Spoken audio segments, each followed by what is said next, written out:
परमात्मने नमः. श्री भगवद्गीतायै नमः. श्री वासुदेवाय नमः. आज आपण पहिल्या अध्यायातील 8वा श्लोक जो आहे तो अभ्यासणार आहोत. यापूर्वीच्या 7व्या श्लोकामध्ये आपण पाहिले होते की दुर्योधन आपल्या कौरव सेनेची विशेषता सांगण्यासाठी द्रोणाचार्यांना कौरव सेनेकडे लक्ष देण्यासाठी सांगत आहे. आता 8व्या श्लोकामध्ये कौरव सेनेमधील जे महावीर आहेत, रथी आहेत, महारथी आहेत, पराक्रमी योद्धे आहेत, त्या महारथींची, त्या कौरव सेनेतील महारथींची आठवण दुर्योधन द्रोणाचार्यजींना करून देतो आहे. तेव्हा पाहूया 8वा श्लोक.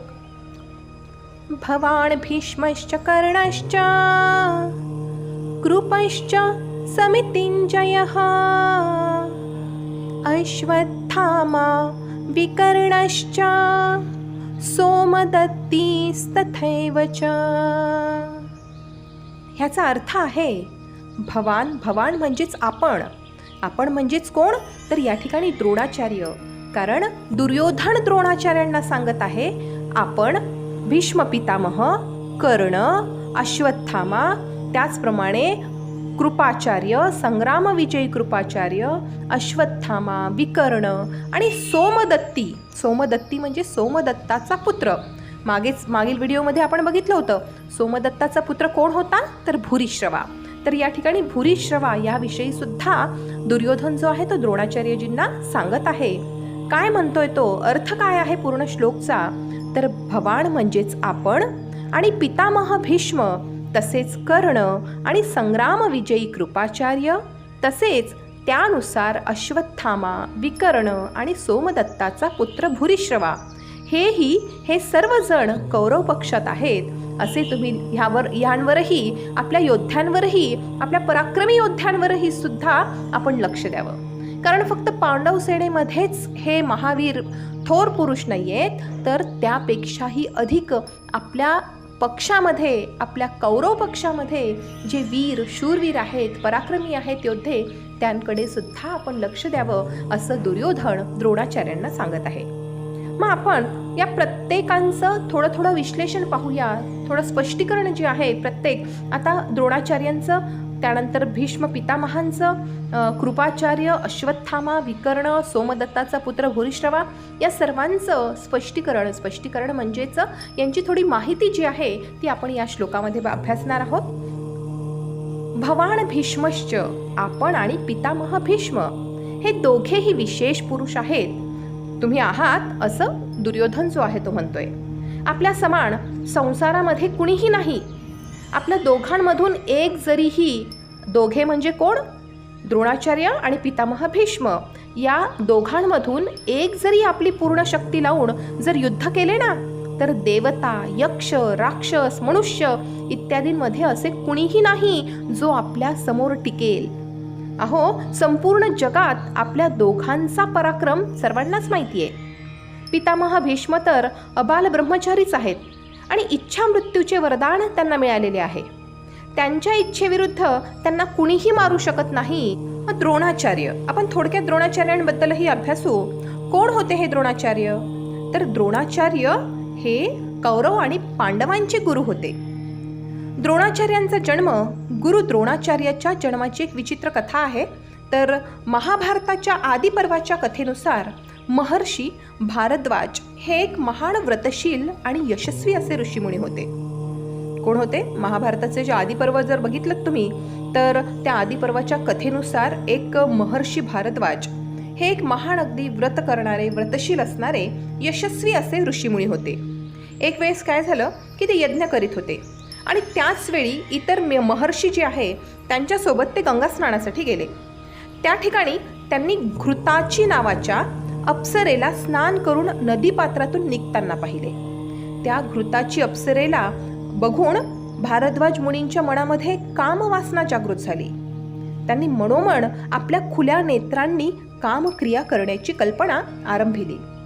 त्यानंतर काही वेळाने त्यांचे वीर्यस्खलन झाले आणि तेव्हा महर्षी भारद्वाजांनी काय केले की ते वीर्य द्रोण नावाच्या यज्ञपात्रात ठेवले. त्यापासूनच द्रोणाचार्यांचा जन्म झाला. द्रोणांनी साऱ्या वेदांचे अध्ययन केले. द्रोण पात्रामध्ये ते वीर्य असल्याने त्यांचं नाव द्रोणाचार्य असं पडलं. मग ह्या द्रोणाचार्यांनी साऱ्या वेदांचे अध्ययन केले. महर्षी भारद्वाजांनी आधीच आग्नेयास्त्राची शिक्षा अग्निवेश्याला दिलेली होती. आपले गुरु भारद्वाज यांच्या आज्ञेनुसार अग्निवेश्याने द्रोणाचार्यांना आग्नेयास्त्राची शिक्षा दिली. अशा प्रकारे द्रोणाचार्य ऋषी भारद्वाज तसेच घृताची नामक अप्सरेचे पुत्र आहेत. द्रोणाचार्य हे कोणाचे पुत्र आहे? तर ऋषी भारद्वाज आणि घृताची नावाच्या अप्सरेचे ते पुत्र आहेत. तसेच धनुर्विद्येमध्ये निपुण परशुरामाचेही ते शिष्य होते. कुरु प्रदेशात पांडूचे पुत्र व धृतराष्ट्राचे पुत्र या सर्वांचेच ते गुरु होते. महाभारताच्या युद्धात कौरव पक्षाचे ते सेनापती होते. आता गुरु द्रोणाचार्यांचा अन्य शिष्य तो कोण होता? तर एकलव्य. एकलव्याने गुरु द्रोणांनी गुरुदक्षिणा मागितल्यावर आपल्या उजव्या हाताचा जो अंगठा आहे तो सुद्धा कापून गुरुदक्षिणा म्हणून अर्पण केलेला होता. ही कथा आपल्या सर्वांना जवळपास माहिती आहे. मग द्रोणाचार्यांनी आपले पिता भारद्वाज यांच्या आश्रमामध्ये राहूनच 4 वेद, अस्त्र आणि शस्त्र या सर्वांचे ज्ञान जे आहे ते आपले वडील भारद्वाज यांच्या आश्रमामध्ये राहूनच घेतली. असे हे द्रोण गुरु अतिशय ज्ञानी होते. शस्त्र अस्त्रांच्या विद्येमध्ये अतिशय निपुण होते, पारंगत असे गुरु आचार्य होते. त्यांची पत्नी जी आहे त्यांचं नाव कृपी. कृपेबद्दलही पुढे आपण माहिती घेऊया. असं एकूण द्रोणाचार्यांचं थोडक्यात वर्णन जे आहे ते आपण करू शकतो. पुढे पितामह भीष्म यांबद्दल सुद्धा आपण मागील व्हिडिओमध्ये बरीच माहिती पाहिली. इथे सुद्धा आपण थोडीफार माहिती जी आहे ते त्यांच्याबद्दलही पाहू. कारण एकदाच एका कॅरेक्टरबद्दल एवढी सगळी माहिती देणं खरोखरच शक्य होत नाही. मग पितामह भीष्म यांच्याबद्दलच पूर्ण एक व्हिडिओ करावा लागेल. त्यानंतर द्रोणाचार्य यांच्याबद्दलच एक व्हिडिओ करावा लागेल. विकर्ण ह्याबद्दलच संपूर्ण व्हिडिओ करावा लागेल. तर प्रत्येक श्लोकामध्ये जशा रीतीने त्याचं स्पष्टीकरण देता येईल आणि त्यांचं नाव, त्यांचा संदर्भ जसा येईल तसतसं मी पुढे जे आहे ते स्पष्टीकरण देत राहील. या ठिकाणी आपण पितामह भीष्म यांबद्दल अगदी थोडक्यात माहिती जी आहे ती या श्लोकामध्ये सुद्धा अभ्यासूया. तर मी काय म्हणत होते की पितामह भीष्म हे भारतातील एका महत्त्वाच्या पात्रातील एक पात्र होते. पुराणानुसार ब्रह्मांपासून अत्री झाले. पुराण जेव्हा वाचाल तेव्हा ब्रह्म आणि त्या ब्रह्मांपासून अत्री झाले. अत्रीपासून चंद्रमा, चंद्रमापासून बुध, बुधापासून इलानंदन, पुरुरवा यांचा जन्म झाला. पुरुरव्यापासून मग आयु, आयुपासून राजा नहुष, नहुषापासून ययाती, हे सगळे यांची उत्पत्ती झाली. मग ययाती जो आहे, ययातीपासून परत एक पुरु जो आहे तो पुरु झाला. आणि या पुरुवंशामध्ये भरत आणि भरत कुळामध्ये राजा कुरु झाला. पुरुवंशामध्ये कोण झाला? भरत झाला. आणि भरत कुळामध्ये पुन्हा कोण झाला? राजा कुरु झाला. तर जंबूद्वीपाचे महान सम्राट होते हे कुरु. जंबूद्वीप, संपूर्ण जंबूद्वीप जे आहे त्याचं महान सम्राट कोण असेल? तर कुरुवंश. तर हे कुरु जे राजे होते ते होते. आणि याच कुरूंच्या वंशापासून पुढे राजा प्रतीप झाले, ज्यांचा दुसरा पुत्र होता शांतनू. शांतनूचा मोठा भाऊ लहानपणीच शांत झाला होता.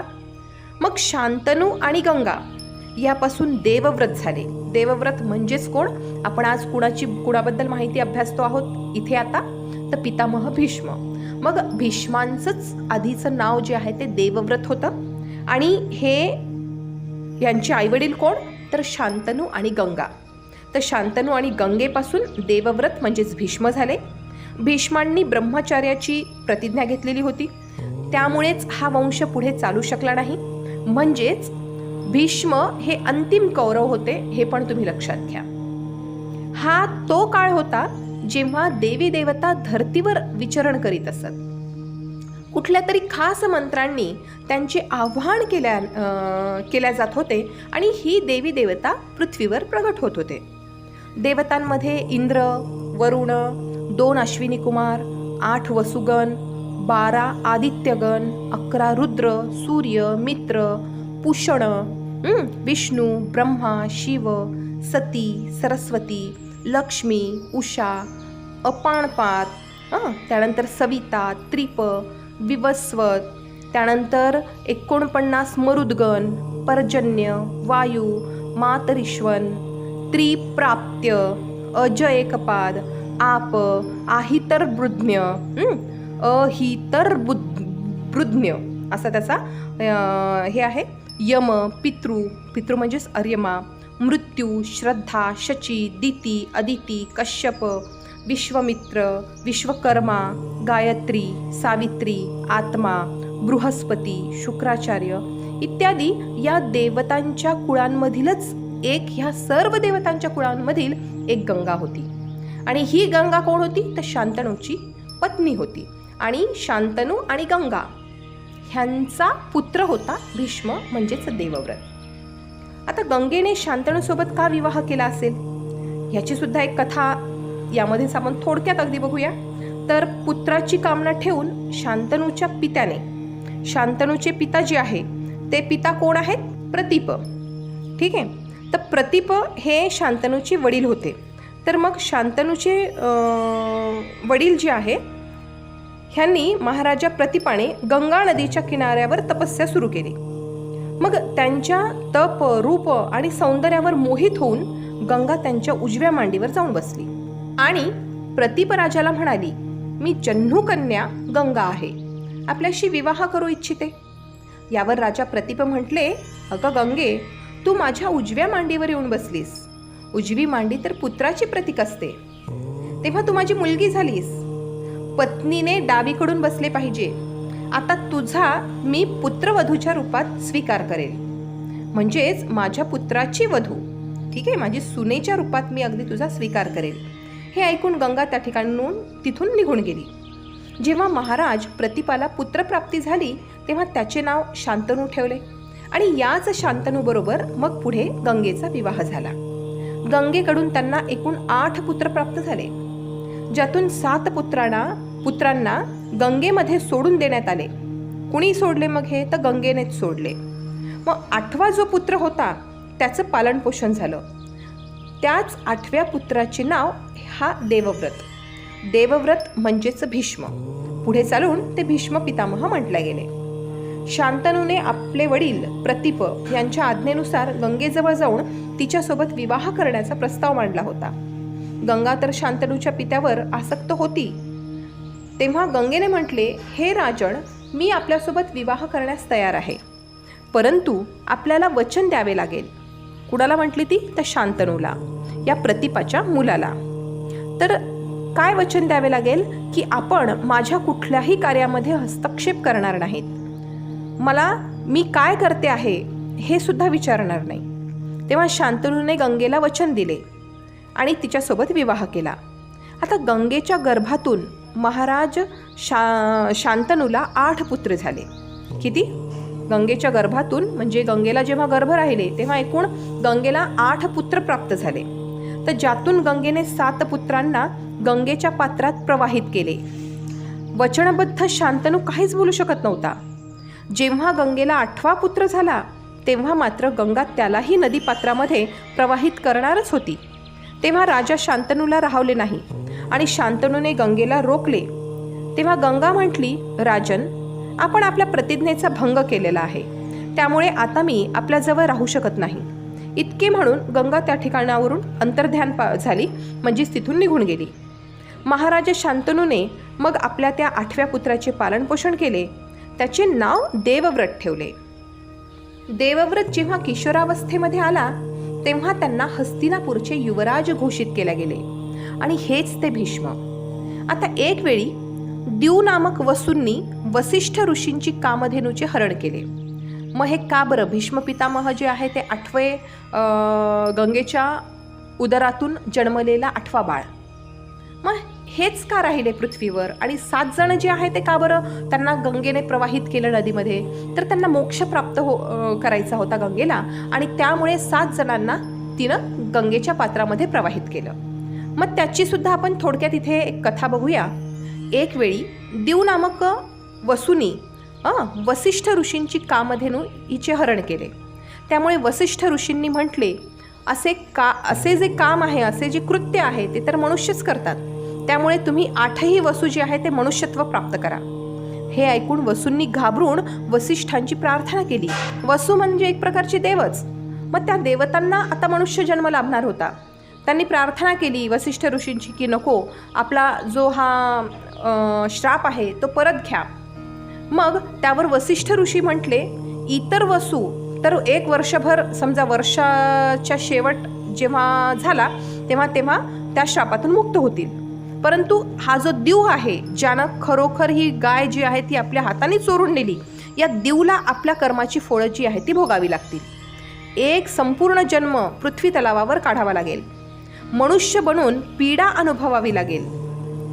हे ऐकून वसूंनी गंगाजीजवळ जाऊन त्यांना वसिष्ठांच्या श्रापाविषयी सविस्तर सांगितले आणि प्रार्थना केली की आपण मृत्यू लोकामध्ये अवतार घेऊन आम्हाला गर्भामध्ये धारण करा.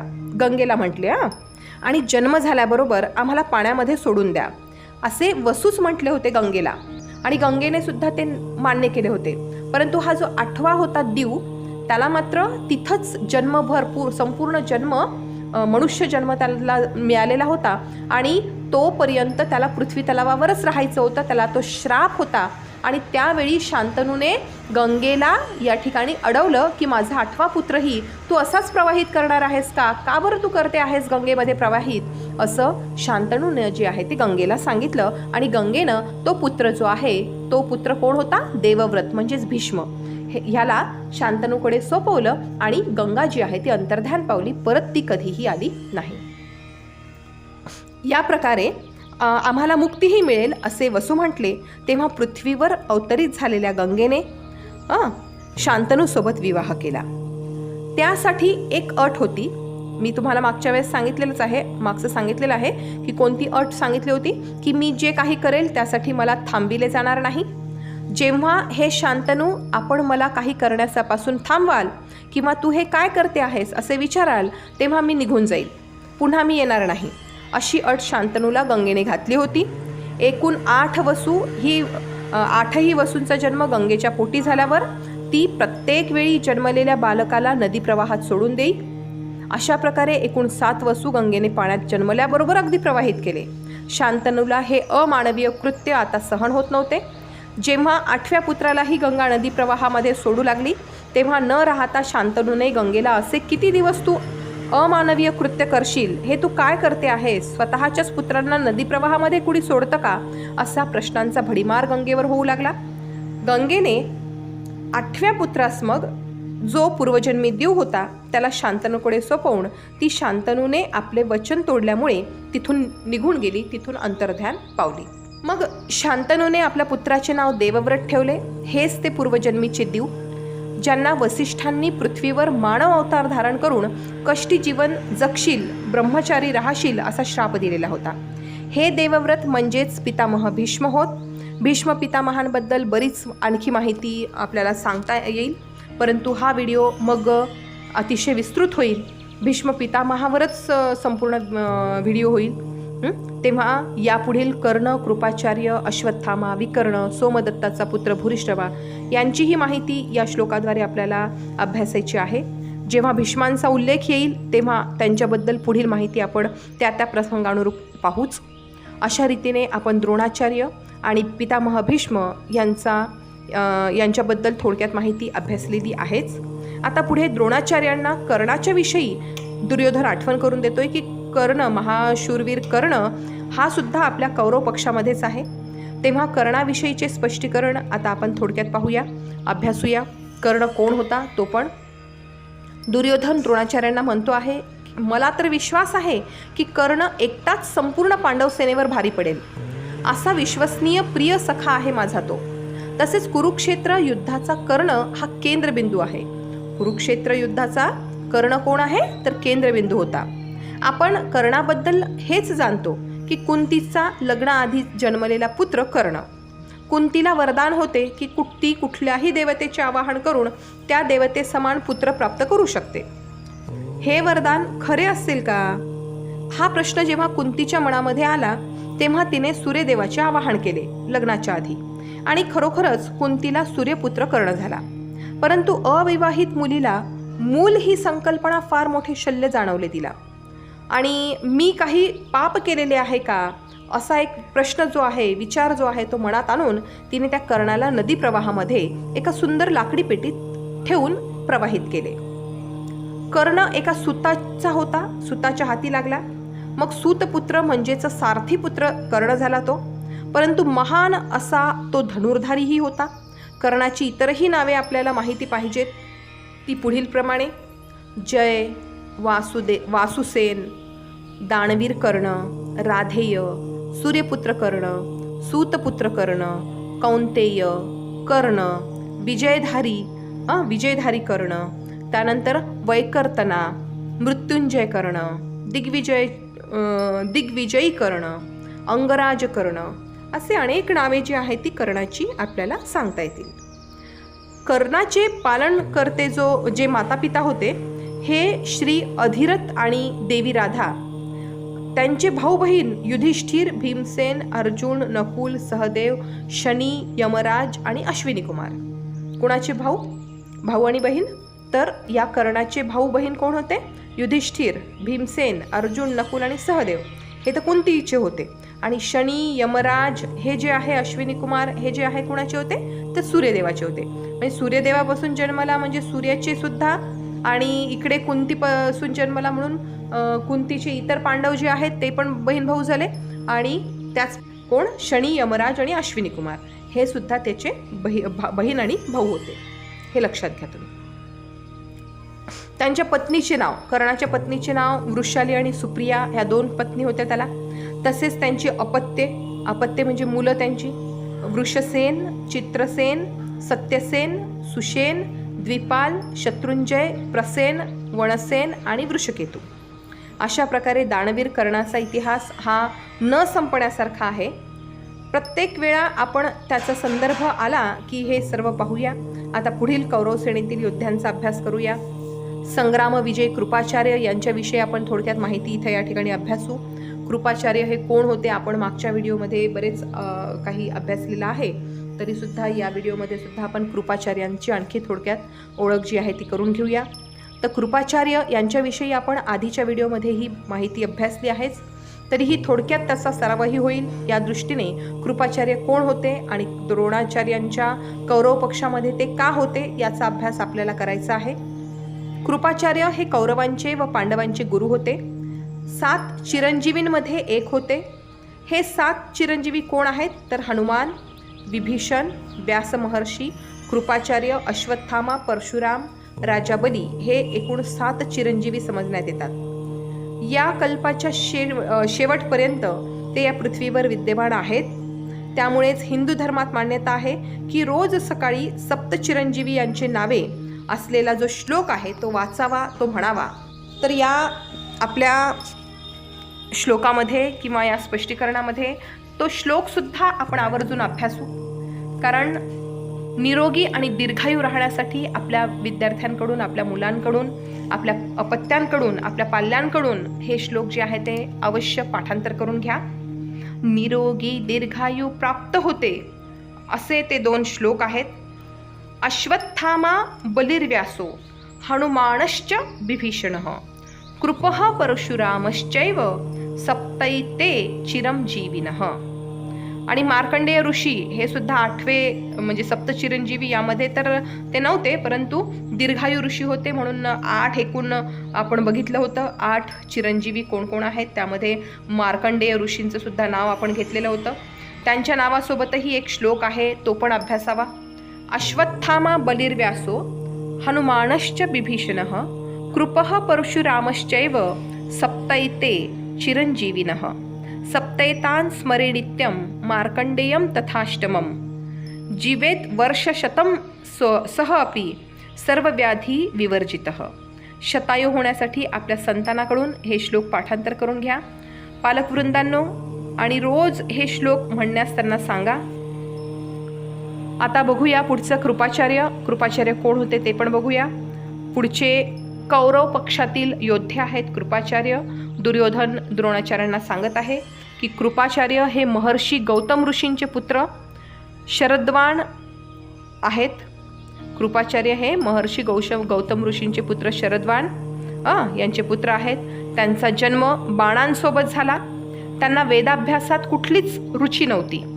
धनुर्विद्येमध्ये अत्यंत आवड होती. मात्र ते धनुर्विद्येत इतके निपुण होते की देवराज इंद्रही त्यांना भिवू लागले. मग इंद्राने त्यांची साधना भंग करण्यासाठी नामपदी नावाच्या एका देवकन्येला त्यांच्याजवळ पाठवले. त्या देवकन्येच्या सौंदर्याने मोहित होऊन शरद्वान इतके कामपीडित झाले की त्यांची वीर्यस्खलन होऊन एका गाठी असलेल्या वनस्पतीवर पडला. आता ही गाठी असलेली वनस्पती कोणती आहे की ज्याच्यापासून चेअर आपण नवीन आता निघालेल्या आहेत, त्या वनस्पतीच्या वाळलेल्या गवतापासून, त्या काड्यांपासून चेअर्स बांधतात किंवा मग सोप दुरड्या वगैरे केल्या जातात. बांबूप्रमाणेच ती वनस्पती जी आहे ती आहे. तर मग त्या बांबूचा वेगळा आहे, परंतु ही जी आहे वनस्पती ही पण वेगळी आहे. त्यामधूनच येतो. गाठी असतात त्या वनस्पतीला. तर मग त्या गाठी असलेल्या वनस्पतीवर त्यांचा वीर्य पडला, जिला हिंदीमध्ये सरकंड म्हणतात बघा. ती वनस्पती 2 भागात विभक्त झाली, ज्यापासून एका भागापासून कृप नावाच्या बालकाची उत्पत्ती झाली आणि दुसऱ्या भागापासून कृपी नावाची एक कन्या उत्पन्न झाली. आता कृप हा धनुर्विद्येमध्ये आपल्या पित्याप्रमाणे निपुण झाला. भीष्म पितामह यांनी कृपाला पांडव आणि कौरव यांच्या शिक्षा आणि दीक्षा हेतू नियुक्त केले. हेच कृप पुढे कृपाचार्य या नावाने प्रसिद्ध झाले. ह्यांची बहीण कृपी हिचा विवाह द्रोणाचार्यांशी झाला होता. ह्यानंतरचे कौरव सेनेतील योद्धे आहेत अश्वत्थामा. हे सुद्धा कृपी आणि द्रोणाचार्य यांचे पुत्रच. अश्वत्थामा फार शूरवीर होता. 8 चिरंजीवीमध्ये एक होता. द्रोणाचार्य म्हणजेच आपल्याच वडिलांकडून अश्वत्थामाने अस्त्रशस्त्रांची कला ग्रहण केलेली होती. द्रोणाचार्यांना भगवान महादेवांच्या वरदानातून महादेवा इतकाच महापराक्रमी असा मुलगा प्राप्त झाला, जो अश्वत्थामा होता. या वरदानामुळेच अश्वत्थामा कपाळावर एक रत्न घेऊन जन्माला आला, जे त्याला भूक, तहान आणि थकवा यापासून वाचवते आणि मनुष्याशिवाय इतर सर्व सजीव प्राणीमात्रांवर वर्चस्व देते. असे होते अश्वत्थामा. तेजस्वी आणि दिव्य शक्तीचा उपयोग करण्यात अश्वत्थामा निपुण होते. द्रोणाचार्य जेव्हा कौरव सेनेचे सेनापती होते, तेव्हा पांडव सेनेवर त्यांचे वर्चस्व पाहून त्यांना कसे युद्धापासून परावृत्त करता येईल हे विचार सुरू झाले. शेवटी श्रीकृष्णाच्या डोक्यात एक कल्पना आली की द्रोणाचा आपल्या पुत्रावर खूपच जीव आहे, अतिशय जीव आहे. अश्वत्थामा मेला ही बातमी जेव्हा सर्वत्र पसरली, तेव्हा सत्याच्या पूर्तीसाठी द्रोणाचार्यांनी युधिष्ठिराला अश्वत्थामा खरेच प्राणांत झाला का असा प्रश्न विचारला. तेव्हा युधिष्ठिर म्हटले, अश्वत्थामा मेला खरा, पण नरोवा कुंजरोवा. या उत्तराचा अर्धा भाग जो आहे तो अश्वत्थामा मेला एवढेच शब्द ऐकून त्यांना मानसिक धक्का बसला द्रोणांना, आणि द्रोणांनी शस्त्र खाली ठेवले. धृष्टद्युम्नाने त्यांचा फायदा उचलला आणि त्यांचा वध केला. धृष्टद्युम्नाने द्रोणाचार्यांचा त्याच ठिकाणी रणभूमीवर वध केला, ज्यावेळी त्यांच्या हातामध्ये अस्त्र कुठल्याही प्रकारे काहीही नव्हते.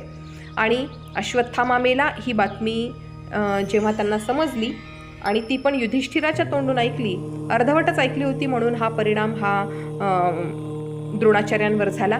म्हणून अर्धवट बातमी ऐकून उगचच आपणही फसू नये आणि इतरांवरना सुद्धा अर्धवट माहितीवर कधीही बोलू नये, असं त्यावेळेसपासून आपल्याला चांगल्या रीतीनं समजतं.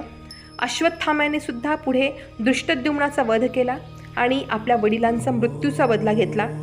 याच अश्वत्थाम्याने श्रीकृष्णाची बहीण अभिमन्यूची पत्नी उत्तरेच्या गर्भात ब्रह्मास्त्र सोडलेले होते. यावर क्रोधित होऊन कृष्णाने त्याच्या कपाळावरचा दिव्यमणी काढून घेऊन त्याला श्राप दिला की कल्पकल्पांतापर्यंत ही जखम कपाळी घेऊन तू जखमेवर लावण्यासाठी तेल मागत दारोदारी फिरशील. आणि कपाळी जखम घेऊन आजही तो तेल मागत वनवन फिरतो आहे असे म्हणतात. अश्वत्थामा अमर झाल्यामुळे तो सप्तचिरंजीवीमध्ये सुद्धा गणला जातो. आता विकर्णाबद्दल अभ्यास करूया. जो कौरव पक्षातील महारथी होता विकर्ण, अतिशय न्यायी तसेच विवेकपूर्ण होता. विकर्ण धृतराष्ट्राच्या 100 पुत्रांपैकी एक होता. तो एक न्यायपूर्ण व्यक्ती होता. आता त्याचे चित्रयुद्ध त्याने चित्रयुद्ध आणि त्याच प्रकारे चित्रयोधीन यांचा वध केला. द्रौपदी वस्त्रहरणीच्या वेळी विदुराप्रमाणेच या पापकर्मासाठी त्याने घृणा व्यक्त केली होती, घृणा प्रगट केली होती. भीमाद्वारे विकर्णाचा वध झाला. आपण बघितलं विकर्णाबद्दल थोडी माहिती अगदी. त्यानंतर पुढील कौरवसेनेतील योद्धा आपल्याला बघायचे आहे सोमदत्ती. सोमदत्ती म्हणजे काय तर दुर्योधन म्हणतो की आमचे प्रपितामह शांतनूचे भाऊ, बाल्हिकाचे पौत्र, तसेच सोमदत्ताचे पुत्र ते कोण होते तर भूरिश्रवा. हे सुद्धा कौरवसेनेमध्ये आहेत. अतिशय धर्मात्मा आहेत. यांनी मोठमोठे दक्षिणा देण्यासारखे अनेक यज्ञ केले आहेत. हे फार शूरवीर, धर्मात्मा आणि त्याचप्रकारे महारथी सुद्धा होत. युद्धामध्ये इंद्रासमान पराक्रमी भूरिश्रवा कौरवांकडून लढले. कौरव सेनेतील 11 सेनापतींमधील एक भूरिश्रवा हा होता. यांच्या रथावर युपाचे चिन्ह अधोरेखित केलेले होते.